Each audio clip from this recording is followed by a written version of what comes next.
রব্বুল আলামিন মুমিনদের জন্য নামাজকে এমন এক ইবাদত করে বানাইছেন, কোনো অবস্থাতেই নামাজ না পড়ার অবকাশ রাখেন না। আল্লাহ পাক রব্বুল আলামিন বলেন, ও বান্দা, সফর অবস্থায় আছো, নামাজ পড়া কষ্টকর, 4 রাকাত নয় 2 রাকাত পড়ো, তবুও পড়তে হবে। বৃদ্ধ হয়ে গেছো, হাড়গুলো দুর্বল হয়ে গেছে,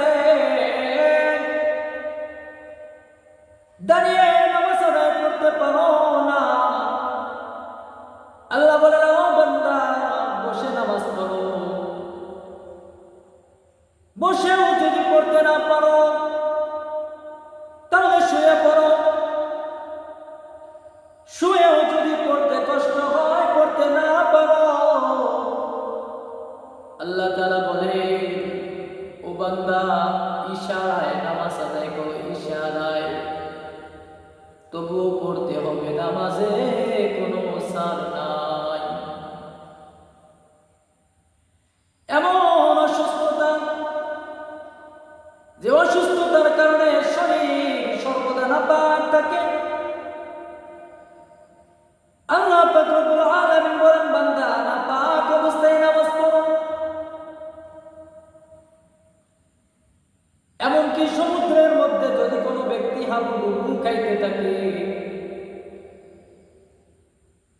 এমন সময় যদি তার কানে আযানের ধ্বনি পৌঁছে যায়, এই অবস্থাতেই তার উপর নামাজ পড়া ফরজ।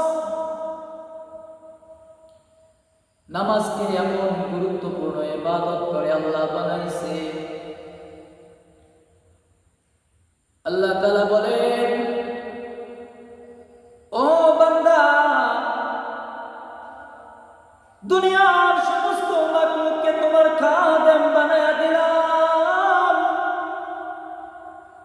দুনিয়ার সমস্ত মানুষকে বানাইলাম তোমার খেদমতের জন্য, তোমার গোলাম বানায়া দিলাম, আর তোমারে বানাইলাম আমার ইবাদতের জন্য।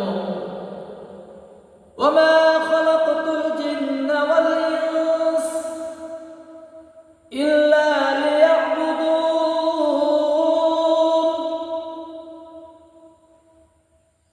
আমি জিন এবং ইনসানকে আমার ইবাদতের জন্যই বানাইছি। আল্লাহ তাআলা বলেন, ও বান্দা, তুমি যদি আমার গোলাম হয়ে যাও,